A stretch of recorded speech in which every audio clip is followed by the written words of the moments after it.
says that I voted for Courtney. Not all surprised. It is great to be with you tonight. I just received a call from Kelly, who graciously called to wish us the best on the road ahead.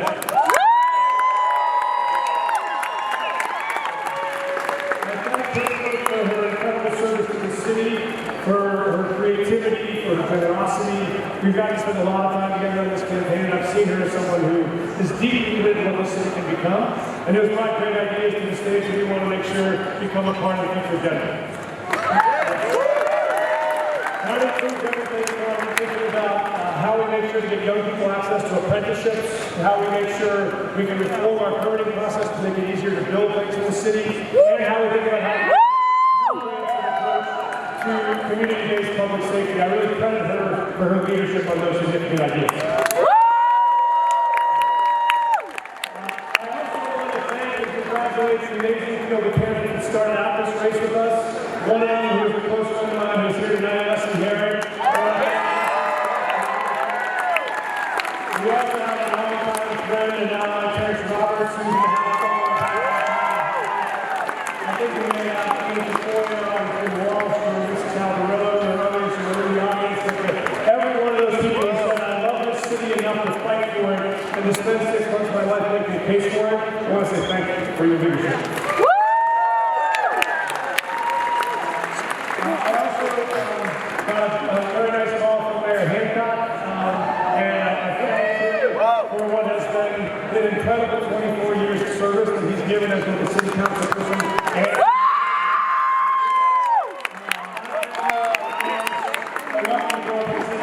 And it includes things like universal preschool. It includes things like paid access to college for all kids. That includes the third best country in the world and a thriving economy that's a home to startups across the city.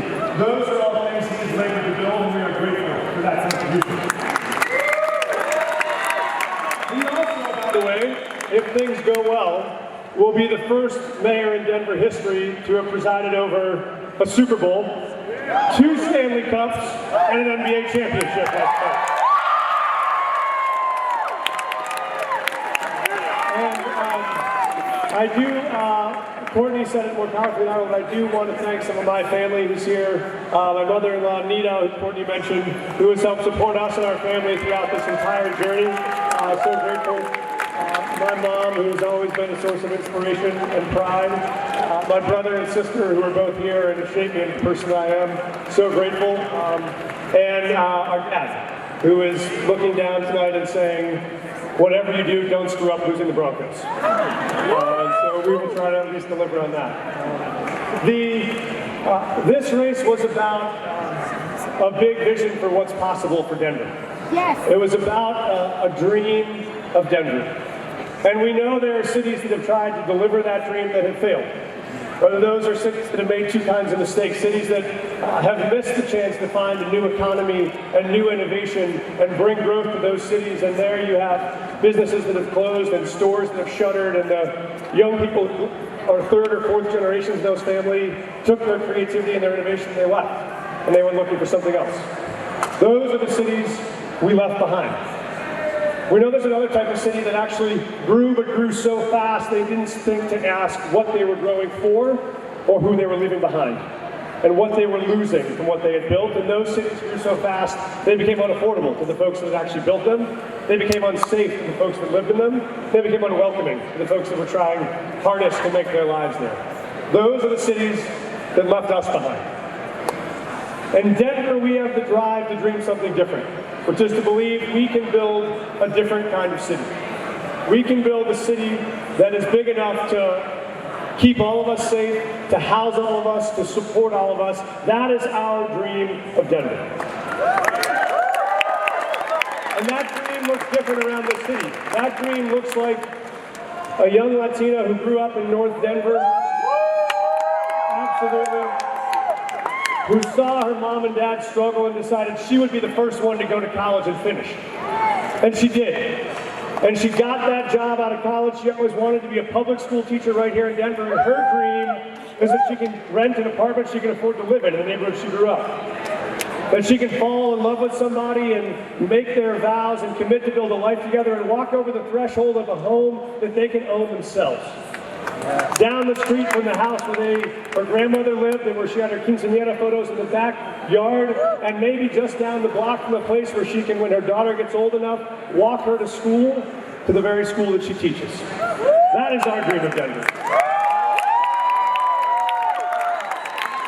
Our dream of Denver is for a young black man who is married to a young white man who's living in a Midwestern city where they don't feel seen, and they don't feel welcome, and they don't feel safe.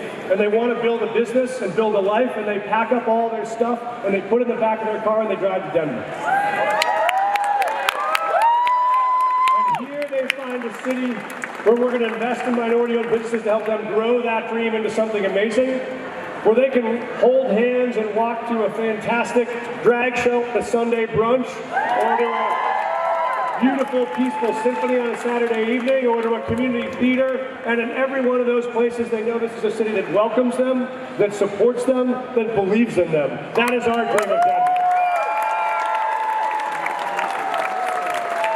And our dream of Denver is a place where the mom that has those two kids who've been making Nuggets posters for 5 years finally said, "Mom, we gotta go downtown for this watch party tonight." And they can get on a safe and public transit to get to downtown, and when they get here, they can run around with all of the joy and happiness they feel in their own backyard. They know they can feel safe when we drop them off to school. They can feel safe when they're sleeping in their own homes. They can feel safe when they are playing in the jewel that is the downtown of this great city. That is our dream of Denver. And yes, our dream of Denver is that when you come back home after having done 2 tours of duty in Iraq, and you come home and you get an injury and you get addicted to opioids and you find yourself on the street with no place to go, your dream of Denver is a place that is going to say, we will get you a roof over your head. We will get you access to the services you need. We will get you an address that you can put on a job application. We will get you people who live around you who will help you beat that addiction and get yourself back up to a sense of hope. We will get you a job where you get those first 2 or 3 paychecks, and when you get those paychecks, you move into your own place. And that's the moment when in your own kitchen, you get to make your own dinner, and you get to invite your mom and your sister back to sit at your table and eat dinner and look at you with that same pride they had the moment you said you were enlisting in the Army. That is our dream of Denver. And so tonight, we are proud that that was the reason we ran this race. That there are people in this room right now who feel those same fears. Do I still believe I can afford to live in this city? Do I still think my kids will be safe growing up in this city? Do I think I can get my life back together in this city? Well, folks, tonight, Denver decided that we believe in a city that can do all of those things. That we believe in a Denver where everybody that loves this city and serves this city and believes in this city ought to be able to afford to live in this city. We believe in a city where kids will be safe on playgrounds and on schools and in neighborhoods and in our downtown corridors, because in every neighborhood you got to be able to walk out your front door and know this is your home, and in your home you feel safe. And we believe in a city that will find those of us the moments when we are struggling the most and say, I see you, and I know what you need, and I will be here shoulder to shoulder to walk with you on this journey until you find what you need. And you pick yourself up off of the ground, and you get your life back together again. That's the city we believe in. And so I will just close by saying that this election comes in a moment where there are many folks who worry that this country has lost its way. That maybe those bonds that used to bind us have frayed or even broken. But the biggest catastrophe of those moments is giving in to the little voice inside your head that says, we can't. We can't end homelessness. We can't make big cities safe again. We can't find people at their lowest and give them a chance to put their lives back together and find housing and opportunity. These problems are hard. But there is no problem more dangerous than the voice inside your head that says we can't. Sí se puede.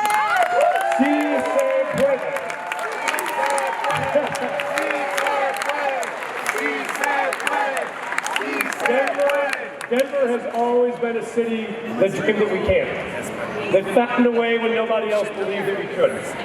And that believed it was our opportunity not to be the victims of our own story, but to be the authors of our own story. So tonight, we write a new chapter. Tonight, we start a chapter about a city that is going to be big enough to care for all of us, to support all of us, to house all of us. That is our dream of Denver. This is our Denver. This is our dream. Let's now go to work to build this into America's best city.